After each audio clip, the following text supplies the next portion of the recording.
Today we are bringing a brand new series. That series is called Sleuth, and we are going to look at how to study the Bible using Sherlock Holmes techniques. Because as you study the Bible, people love mysteries. We love Sherlock. We love crime shows because it's about solving puzzles. And the Bible is a lot like that. There are puzzles to be found in almost every passage of the Bible. And we're going to introduce you to a technique called observation, interpretation, and application that will allow you to look at any passage of the Bible and begin to find out, observe things about the text, make interpretations about the text, and then figure out how to apply it in your life. Today we find ourselves in Ephesus as our crime scene. And as we find ourselves there, we're looking at the case of the mangled marriage going on in Ephesus. With us today is Dr. Watson. Dr. Watson will be helping us in his first study of the Bible. And I thought to start with something easy for us to begin with, we might study the book of Revelation. Revelation? There's all kinds of spooky stuff in there. Well, actually, it's just a letter written by one of the apostles, John, to a group of Christ followers about how to live out their faith in difficult times. I thought it was a bunch of end-time stuff like 666. Not to mention, it looks incredibly complicated. You know what? How about we do something more historical and less apocalyptic? Well, I got a great idea. We can do something historical, if that's what you like. Let's go with the book of Revelation, because it's very historical. It's actually written to a group of Christ followers and churches in the 1st and 2nd century, living under severe persecution during a time of Roman oppression. So severe, it's a lot like today's news stories about ISIS.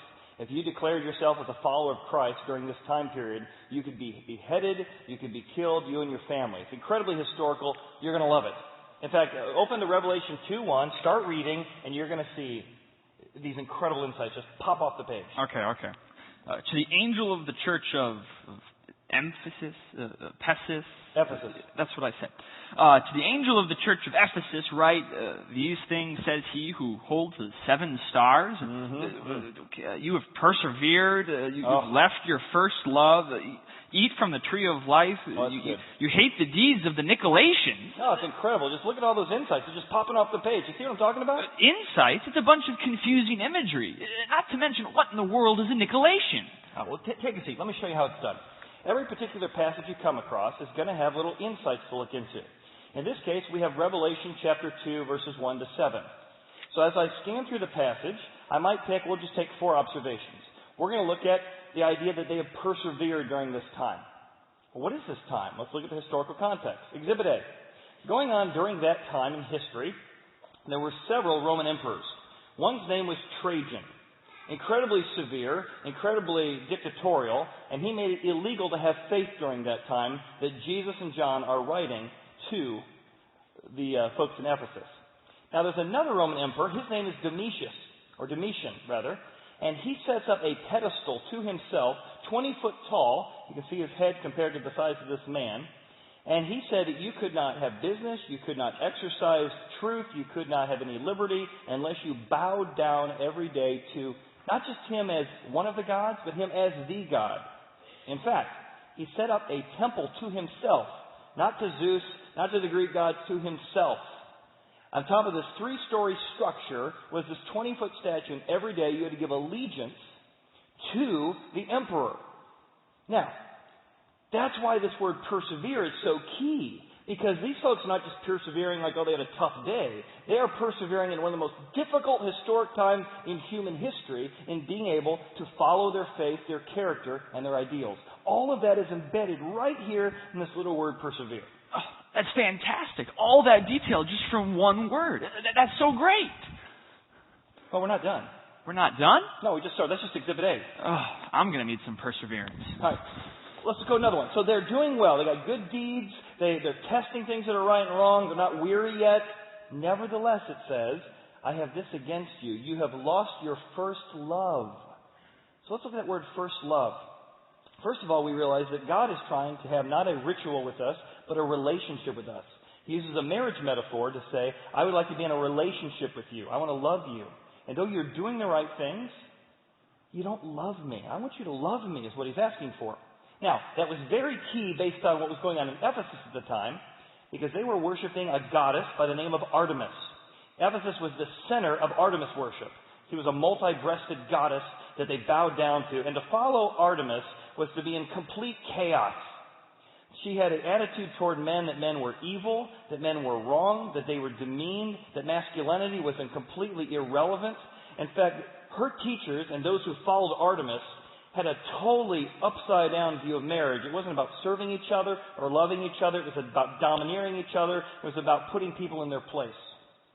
Not only that, but if you go to the remains today of Ephesus, you're going to find that right along the main strip in old Ephesus is a cathedral. And that is where the parades to Artemis would begin. They would begin with this crazy noise. Didn't even make a lot of sense.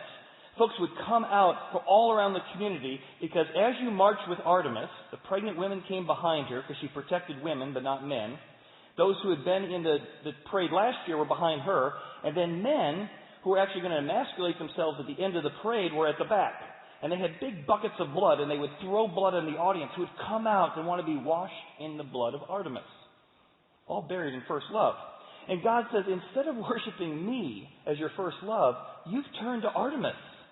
You're worshiping a God who's bringing chaos into your relationships and into society. More than that, there is a theater right there in Ephesus. And in this theater, the folks would wait and gather, oh, Artemis is here! And they would join her and march all the way through Ephesus till they got to the final location where the men would literally physically emasculate themselves and there was blood everywhere. It was horrific. And this was considered the followers of Ephesus. Now, it's into that same location that Paul writes a letter called Ephesus, or Ephesians rather. And in Ephesians, he says there's a different kind of God who offers a different kind of marriage. Husbands, love your wives. And wives, respect your husband. Don't demean them. Have a partnership with one another. Love each other. Care for each other. And in a society that teaches you to emasculate manhood physically and emotionally, no. No one hates his own flesh. God wants you to love your body, care for your body, find nourishment and cherishment in your body. Well, this was good news for those who hadn't done it yet and bad news for those who had. But they found love, they found care, they found a new way of being married based on kindness and love. And all that is embedded in this little word, returning to your first love.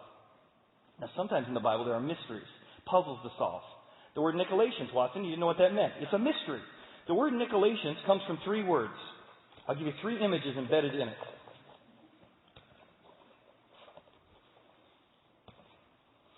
Nicolation. Nico is where we get the word Nike. What does Nike mean, Watson? Just do it. Not the commercial. I mean in Greek, what does it mean? I have no idea. Greek means to dominate, to conquer. For the Greeks, it wasn't about doing well. It was about conquering your enemies, letting them know who's who and where they are in the pecking order. They had a caste system where those in power exploited and dominated those. It applied everywhere. It's what you did in marriage. You dominated your spouse. What they did in the church, you would dominate the people in your church. It's what you did in politics. You would dominate your oppressors, those you conquered. Nikolaia comes from the word polis. Polis is who lives in a city. Polis is city. People. People, right. So, can comes from the Greek word the, so it's to dominate or conquer the people. Nicolaitans were people who had a philosophy of conquering those you're in influence with. So into that, Jesus says, I'm glad you hate that kind of attitude of the Nicolaitans. And this is in the red letters. I also hate the Nicolaitan attitude. I don't want to see that in church. I don't want to see that in marriage. I don't want to see that in parenting. The kind of controlling, dominating Nicolaitan attitude that spills into people's behavior. I'll give you one more. He says, and if you will overcome that, if you will return to your first love, and if you, on top of that, if you will overcome by pursuing me, you can eat from the tree of life. Let's look at this one. The tree of life, whenever you came to a temple, this is a temple from Artemis. It's actually in Sardis, but it's one of the temples that we have remains of. If you came into the center of the temple, there would be a garden there. Because to be in the presence of the god or the goddess was to be in her paradise, to eat of her fruit. So when you came to the temple of Artemis, it would be a garden set right in the middle. In fact, sometimes they would actually take Artemis and decorate her to look like a garden. Because to be near Artemis was to eat of the fruit of her fountain and of her tree. Now, you can see the fruit of her tree. A caste system, controlling, domination, chaos in relationships. It was all about control. That was the fruit of the tree of Artemis. Now, let me zoom out a bit. Look at this picture of the temple of Artemis. What do you see? There's a large mountain in the background. Well, yes, there's a large mountain in the back. But, studying the Bible is a lot like making astute observations. Look deeper, not just a mountain. What else do you see? Okay, well, there's a broken down temple right in the middle. Yes, look a little closer. What do you see, Watson? I don't know, the tourists? No, not tourists. Let me have the picture. If you look closely at a text, you begin to see these little details as you look deeper and deeper into it. In this case, look in the bottom left corner. What do you see? An old brick building. A brick building hidden in the trees. That is actually a synagogue, a church. And look how they chose to build that church, that synagogue, right next to the temple of Artemis. So as folks came out from eating of the chaos of blood and chaos and diminishment of other people, men who came out emasculated would need healing, would need caring, would need esteeming. For those who said there's got to be another way to do relationships, there's got to be a way to eat of a different kind of tree, they could walk into the presence of a different kind of God. A God who said, no, I want to teach you how to use kindness and love and peace in your relationships. And that's why this is Exhibit D. What it meant to be a church was to take folks who are in chaos, who are unconvinced, who've been on different paths, and say, the tree of life you're looking for, the hope, the significance, the purpose, you can find it in the God of the Bible. So 4 exhibits, all from just 4 words in that passage. To persevere, first love, Nicolation, and the tree of life. Right there in the passage. It's just fascinating. All 4 of those words with such detail and such context. I mean, how did you find it? Or more importantly, how would I find it? Yeah, so maybe you're like watching, you're like, well, Chad, that's why I come to church, right? You do all the work for me. I love this. How would I do this in the Bible? So we want to give you tools each week on how you can do that. So I'll give you one. There's a website. We'll put up on the screen if you want to write it down. It's called blueletterbible.org. So I'll talk a little bit about it, but you can write that down. When you observe any text in the Bible, all this stuff can be found in there. For example, if you go to blueletterbible.org, you type in the top the verse. In this case, I typed in Revelation 2:1. And then it pulls it up right here in the middle. And you see to the left is a little bar that's called Tools. So you click on Tools. There's a Greek version there to teach you what it said in the Greek.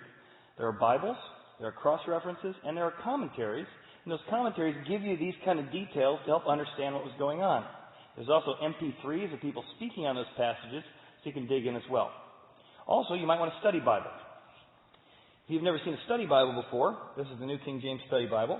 It has the verses on the top, but in the bottom section it has maps, it has insights, it drills down into words, it makes these Sherlock Holmes type insights so you can understand what's going on and how to do that. So use this for some of your observations. Oh, fantastic. We also are making a book available for this series called How to Study the Bible and Enjoy It by Skip Heitzig. That is a book that we'll have available on our book table, or you can pick that up yourself as well. May I have that copy? Sure you can. Yeah, fantastic. So, Revelation, why don't you go ahead and do some studying of that, and then we'll make some more observations next week. Oh, fantastic. Thanks, Chet. Okay. Revelation. Okay.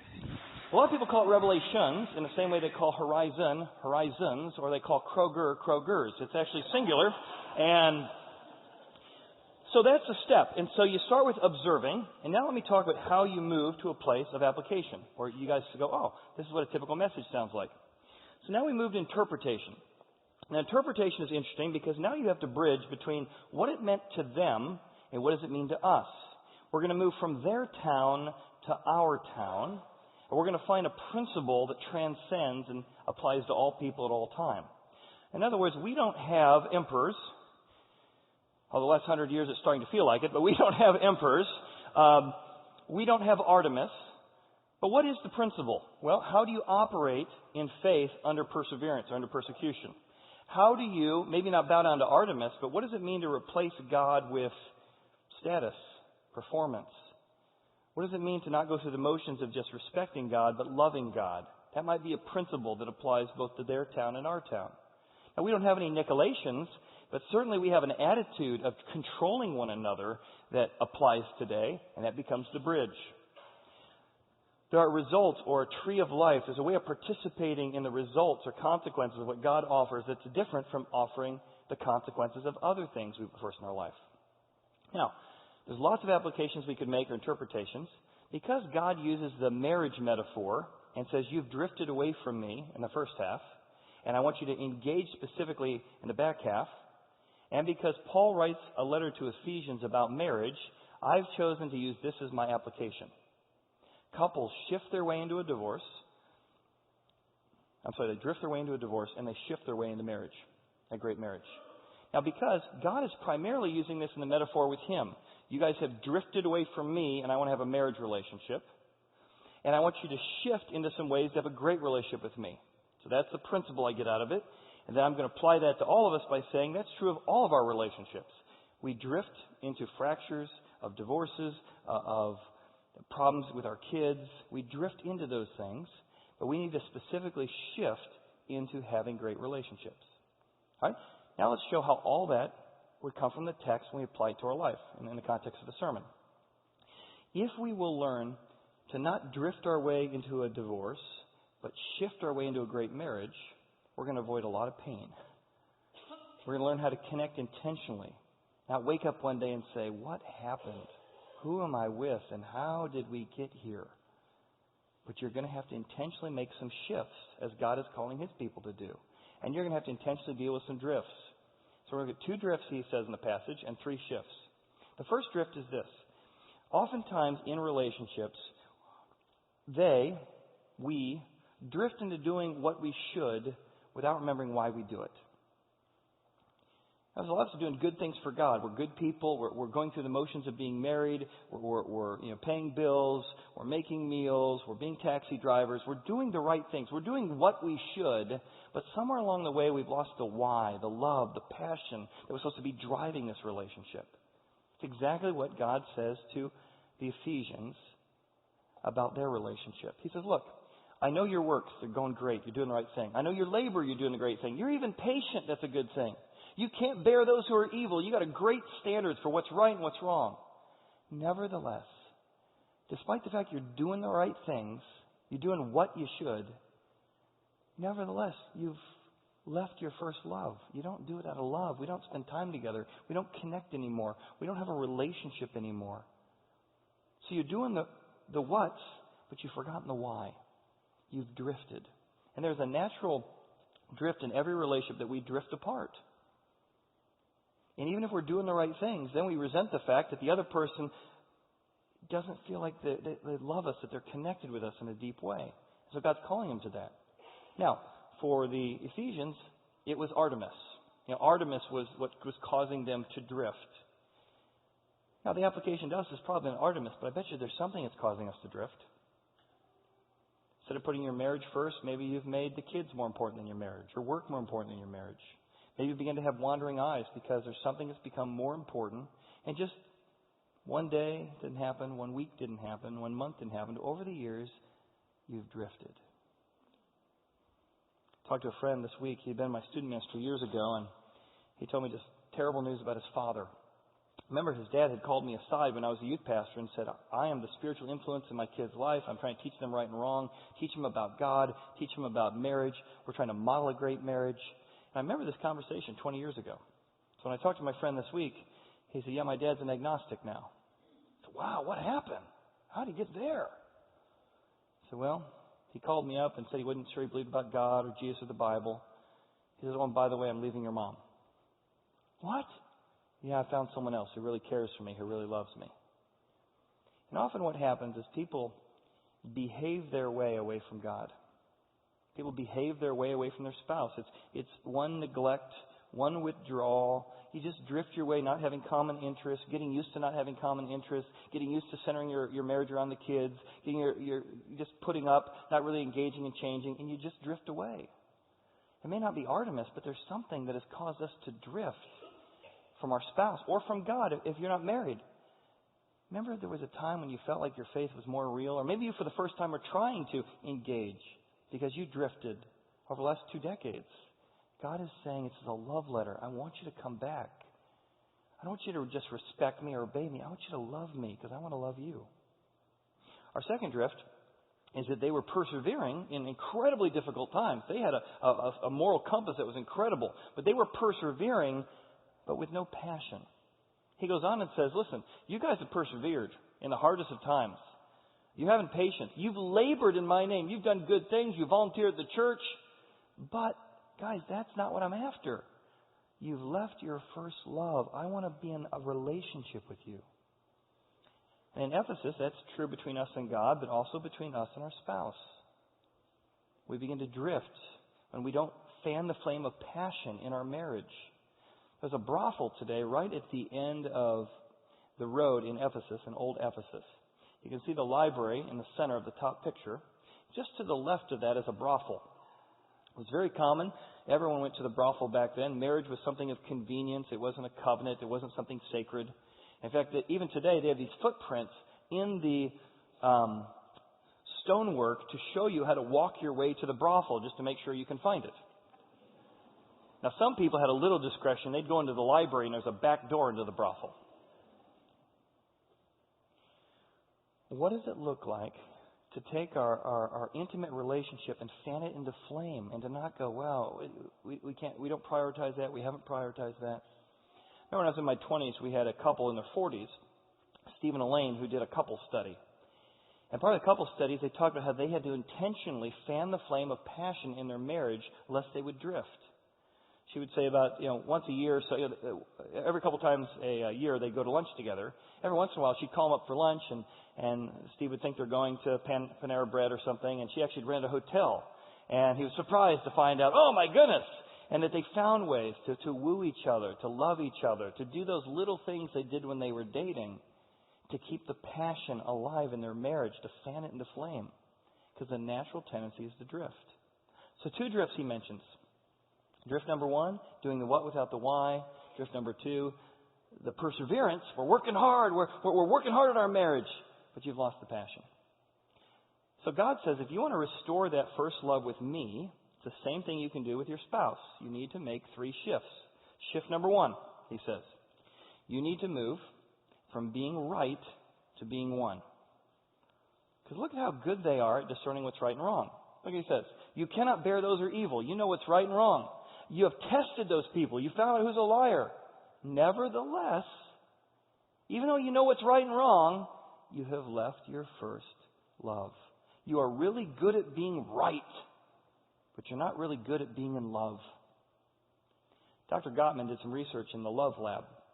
He found that couples that had the best relationships, it didn't matter what their communication style was.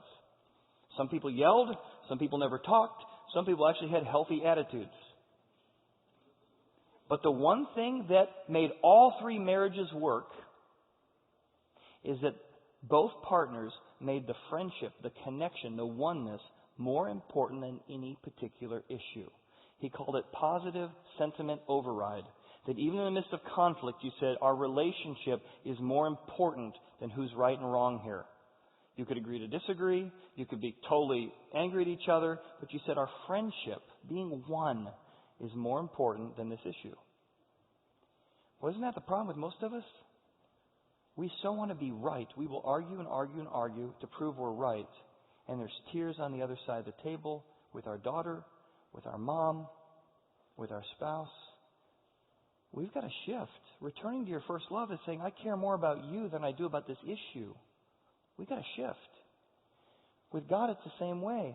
You say, your whole life I thought being in a relationship with God was about doing the right things. He goes, you've got to shift.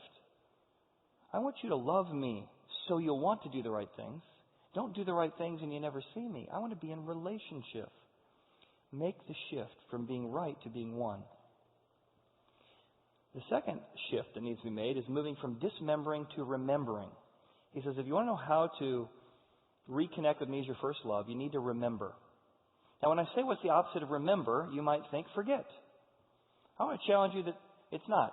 The opposite of remember is to dismember. In the context of relationships, just the grind of disagreements and different personalities, the grind of being in a home with a mother and a daughter or in the workplace, there's just so much relationship tension. And you know what that does? It dismembers us. We don't feel encouraged like we once did. We don't feel cared for like we once did. We don't feel valued like we once did. Just the wear and tear of life dismembers us. When you remember something, you put stuff back together. You remember how in love you were. You remember not all the weaknesses of your spouse that you think about all the time. You begin to remember why you married them, why you care about them. Instead of being irritated by your son or daughter, you begin to remember what makes them special and articulate that. He says it this way. Remember, therefore, where you have fallen. In other words, you needed forgiveness. You fell and didn't live up to your own standards. Remember that. when you get into moral superiority and think that you're trying harder than everybody else. Remember, you needed mercy. You needed forgiveness. God says, and I forgave you during those times. And I put you back together with forgiveness and mercy. Repent, which means to change your thinking. Instead of tearing each other down, you begin to build each other up. Do the first works. Nothing wrong with doing nice things. Nothing wrong with work. Nothing wrong with family. But you're not doing the first things, a connection with me. The first things, a loving relationship with your spouse. That's the shift. Put first things first. Lest I come to you quickly and remove your lampstand from its place. So what in the world does that mean? This again is where we might pull out a study Bible and say, what was a lampstand? A lampstand was the center of the city, like City Hall. And this mountain, when I was in Ephesus was rebuilt 4 times. So this is old Ephesus here on the picture. To the left of the mountain, they had to rebuild it because it got silted in and they had to build one by the harbor. Prior to that, to the right side of the mountain was another version of Ephesus when the water used to go all the way over there. Then on the back side of the mountain is a 4th version of Ephesus. So Ephesus got rebuilt 4 times over the years. And during that time, the lampstand got moved. The center of power, the center of influence kept being moved. So Jesus uses language very familiar to that group, even though it's hard for us, which is why we might need a commentary, to say, when you don't make this shift from dismembering each other to remembering each other, to remembering my forgiveness and my love for you, you know what's going to happen? One day you're going to wake up and the influence is gone. I don't have any influence with my son or daughter anymore because I tore them apart instead of building them up. I dismembered them with my words instead of remembering them with my words. And one day it comes quickly, doesn't it? Destruction. What happened? Why don't I have any influence over my husband's heart and my wife's heart? That's because I've drifted. I've let our love life drift. I've let our passion drift. I've let our priorities drift. I've let our friendship drift. And you wonder why you don't have influence anymore. Because if you don't put that lampstand in the center of your marriage, I promise you there's somebody in the society who will do it for you. Light the lampstand and keep it in the center of your relationship with God and with other people. That's what He's calling us to. I tell you, somebody who did that incredibly well was my grandfather. My grandpa Bob was married to my grandmother Ione. And Ione was a cheapskate, and she was just eccentric and hilarious and never saw one thing she ever did wrong. Tough person to love. But I did love her. She taught me my love for games, and I mentioned her on Mother's Day. When she got married to my grandfather, he said, will you marry me? She said, I just don't know if I love you enough. And my grandfather said, Ione, I have enough love for the two of us. And I watched him love her and care for her, and I had a list of all the things that Grandma needed to change. We all did. But he continued to build her up. She wore a wig. I didn't know that until I spent the night one time, by the way. Tell your kids if your grandma has a wig. Because Grandma had this big bush, like blonde Q-tip wig. And I'm sleeping over at her house. My grandma walks in the bathroom, and out comes this old man with like 6 hairs greased back. It was my grandmother. Oh, my goodness, what happened to you? She was the worst cook ever. I mean, ever. When she would say to our family, hey, do you want to come over today for lunch after church? Oh, dude. Well, we'll make it at 1. Because when you ate at Grandma's house, you first came home and you ate before you go to Grandma's house. And if she was inviting you to her house, that meant she had a canasta party the night before, and she asked everybody for their leftovers. So you'd come to Grandma's house. She didn't even heat up their leftovers in her gourmet kitchen. She just left out the cold leftovers in an ice cream scoop, and you grabbed a plate. And then you stuck it in the microwave. And so nobody ate at the same time because everybody's always like 2 minutes, 5 minutes, 10 minutes behind you. Ting! One day we go to her house and she makes lasagna. She didn't boil the noodles. So we sit down. Hey, Grandma. I'm cutting into lasagna.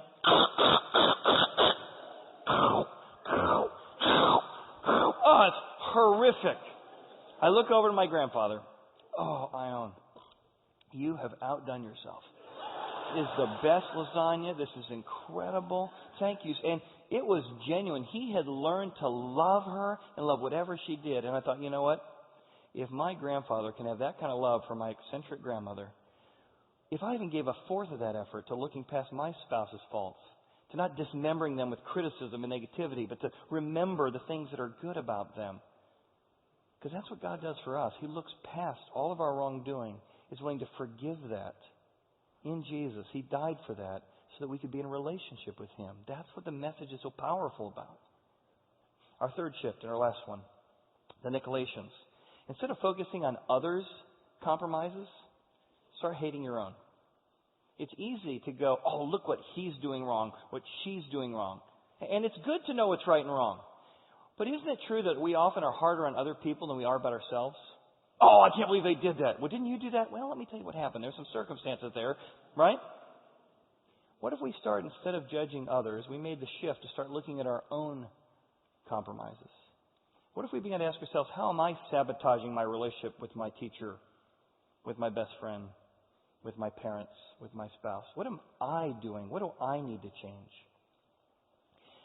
I was setting up something in the backyard this week, and Beth came out. She had a bad headache and migraine. I said, hey, could you help me? I'm trying to carry some stuff out here. She goes, not really. And I said, you got to be kidding. Not really? It's like, I don't want to right now. I just came down. I'm like, all I need is, it's going to take like 1 minute. She says, so she helped and came back. She goes, I just hate it when you talk to me like that. Like what? She said, like, you can't believe anyone in their right mind wouldn't be helpful because you would. Oh, that is what I'm doing, isn't it? And I realize sometimes in like they're doing, all their good works, your good works gives you a sense of moral superiority where you begin to talk in a certain tone like you're better than your spouse because the way you fold laundry or because the way you flip the toilet paper or the way you handle conflict. And this level of superiority begins to come into your relationships. And I stop myself. I'm like, oh, honey, I am so sorry. You're right. I was frustrated because I need help. Only take a minute. How could I say that differently next time? And if it is you got a headache, could you at least lead with that? Hey, I would right now, but I really have a headache. That would be helpful. It was a way of saying, okay, I need to look at me. My compromise is not just hers. So I think here's the challenge for us. Whether it's our relationship with God or our relationship with other people, we need to identify our shifts and our drifts. You see, couples drift their way into a divorce, but they shift their way into a great marriage. Identify one drift that you have and one shift to work on this week. Make sure you say shift. Don't forget the F when you do that. Drift number one. Maybe you're going through all the whats, but you need to get back to the whys. Remind yourself why you're serving each other. Maybe you've been persevering in marriage. You're going through a difficult time, but you have lost the passion. What are you going to intentionally do to revisit the passion, to woo your spouse, to love your spouse, to make your emotional, physical, and spiritual connection a priority? And stop demonizing because one person wants the physical dimension, one person wants the emotional. Say all three are important. We got to work together to make all these important. But pick one of those that you say, I got to work on that. Not your spouse needs to work on it, the one you're going to work on. Shift.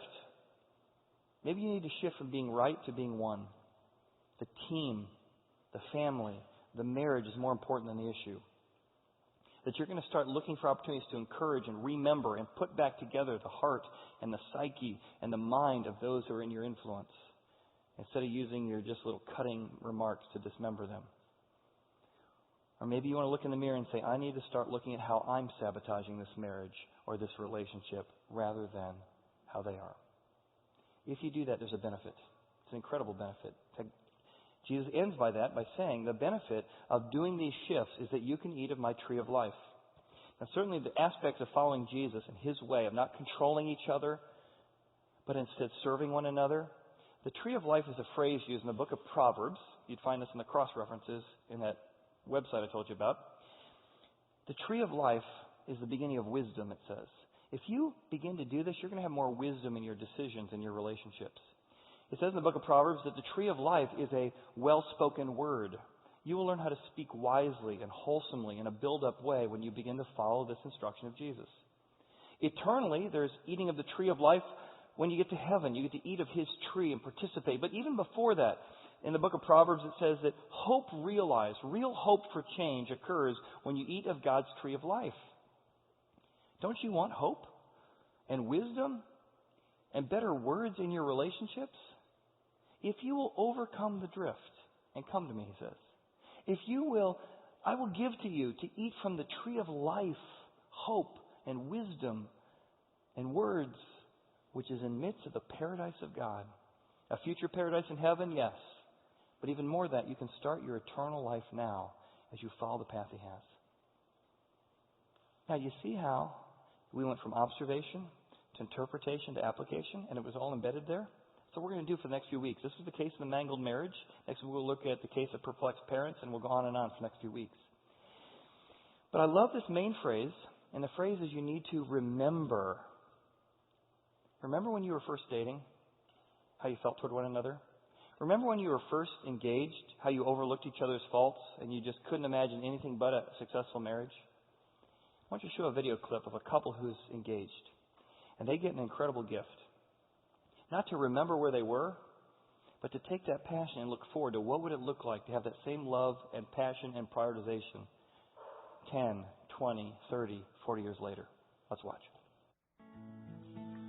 Well, maybe today you'd like to hear that as God's call to you. His song saying, come back, come back. Let's be in a loving relationship. Or maybe that song is your song to God. God, I got to come back. I've been bad. I didn't think I needed you. I didn't think it was important. I've shaken my fist at you, but I want to come back. And He has open arms like a father, open arms like a lover, open arms saying, I want to be back in an intimate relationship with you. Or maybe today your application is for someone in your life, a child, a coworker, or your spouse to say, man, I have missed the boat. I have allowed the drift to go on for decades. I've got to engage and shift. We hope that this series will inspire you to study the Bible in new ways. We hope it will inspire you to apply the Bible in new ways as we go through our series, Sleuth, together. We'll see you all next week. As you came in today, if you came prepared to give, there's some offering boxes on the way out. If you're new, we'd love to say hi. The third door on your left is the hearth room. Some people there would love to greet you and meet you. Thanks again. See you next week.